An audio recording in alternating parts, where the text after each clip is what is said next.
Stay tuned and let's check out this Marvel Legends X-Men Bonebreaker wave, Sabretooth.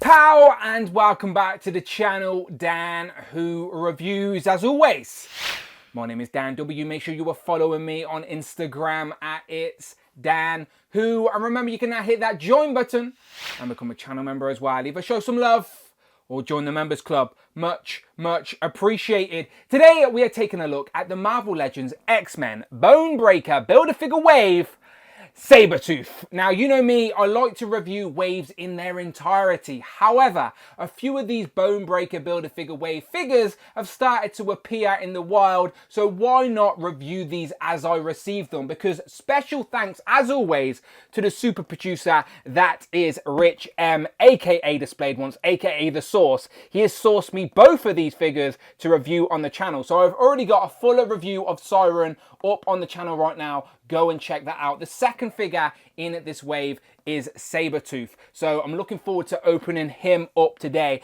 as it sort of portrays Sabretooth's sort of first look in the comics, his sort of first appearance where he debuted in an Iron Fist comic. So a lot of people have actually been wanting this version of Sabretooth where he's not as broad, but I will do plenty of comparisons as we go along. But in the box, he comes with no accessories for himself. The only things in the box are for that massive Bonebreaker Build-A-Figure wave. And I'm hoping by the end of May, we will have him complete, because both the Bonebreaker and the Controller Build-A-Figure waves are due in the next couple of weeks, so save those pennies. But here we have Sabretooth today in the box. There he is on the side of the box with the whited out eyes, that same image on the back. We get a right up the reeds. With keen senses, a mutant healing factor, and zero mortal restraint, Sabretooth is a dark reflection of his archnemesis, the mutant hero, Wolverine.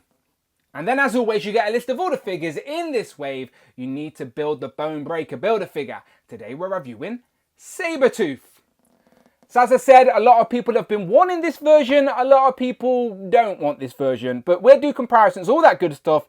Let's get them open. Here we have Sabretooth out of the packaging with all of his accessories, and I say all, he actually comes with nothing. Everything you see here is for the Bonebreaker Build-A-Figure. So obviously we've got some sort of exhaust, a barrel with wires, and then a tiny little mini ping pong table net. Now, none of this makes sense to me right now, but I'm sure it will when I have the rest of the pieces. And I do look forward to building him, but today is unfortunately not that day. So I'm gonna move them all out the way. And today is about Sabretooth. And what you see is what you get. No interchangeable hands, no interchangeable heads. This is it. And you know what? I wasn't massively excited about this Sabretooth, but getting it in hand, I must admit, it looks quite nice and it just feels good in hand. I quite like his proportions. It's nice to have variation on the shelf, and I've got a couple of broody versions of Sabretooth, so why not a sort of musclier, leaner one? So yeah, he's not as big and broad as my mind's eye, but he will find his place in the collection, I am sure. And of course, we'll do some comparisons with figures. But first, is it as accurate as I think it is?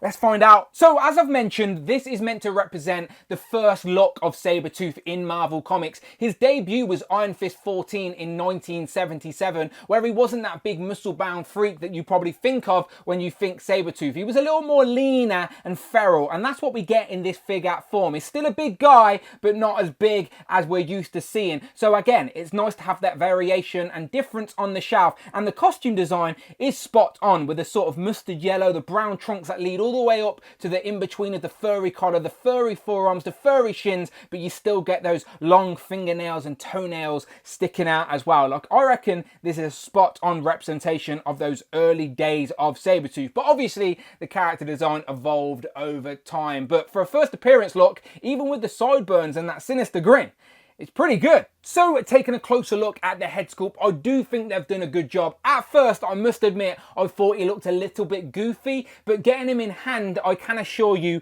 that is both sets of teeth there gritting rather than just one top row of teeth, which I first thought it was. It's just that you can't see at a distance. I think they're like missing a dark wash there. You can see the top layer of his gums, but you can't really see that both sets of teeth are gritted. But I assure you the sculpted detail is there. It's just missing that dark wash to bring bring that out. But taking that away, it is a very nice, sinister looking grin, very Joker-esque. And I love that the sideburns go all the way down to the side of his head with that sort of dirty blonde look with some different tones in there as well.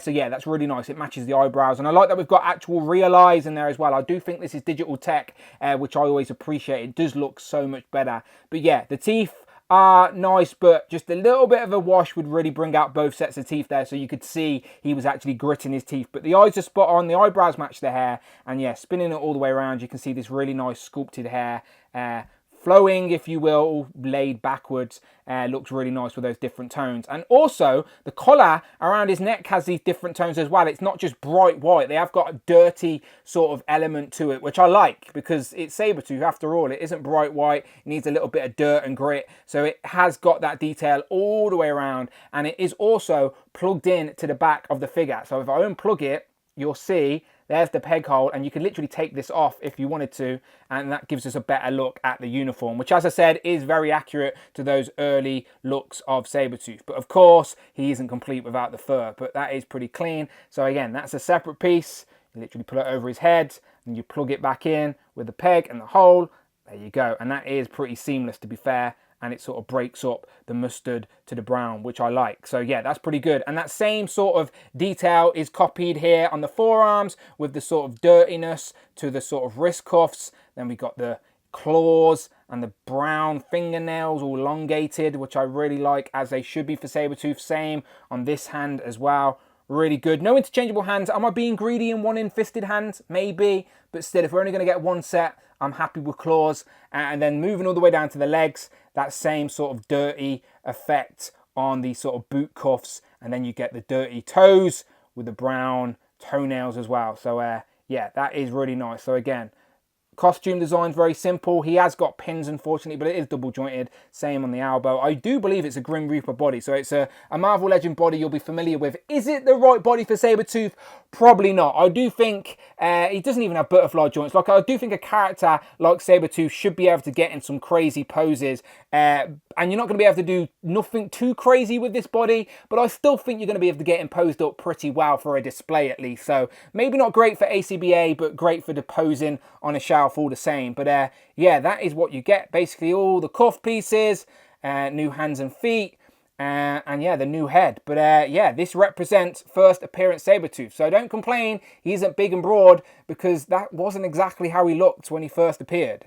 He's probably a little bit bulkier than this, but still, not a bad body. So here we have the Sabretooth comparison you probably all wanted to see, as we have our Age of Apocalypse Sabretooth, and then also our regular Sabretooth over here. And a lot of people want an updated version of this guy on a broader body with butterfly joints, maybe pinless, interchangeable heads, and new hands, all of that good stuff. And I agree, that would be great. But you know what Hasbro like? They like to keep us waiting. So in the meantime, we have to enjoy this first appearance version, which, as you can see, is the smallest out of the three, and he's also the least thickest, if that makes sense. If I start piling these up behind each other, you can see they sort of get broader as they go back.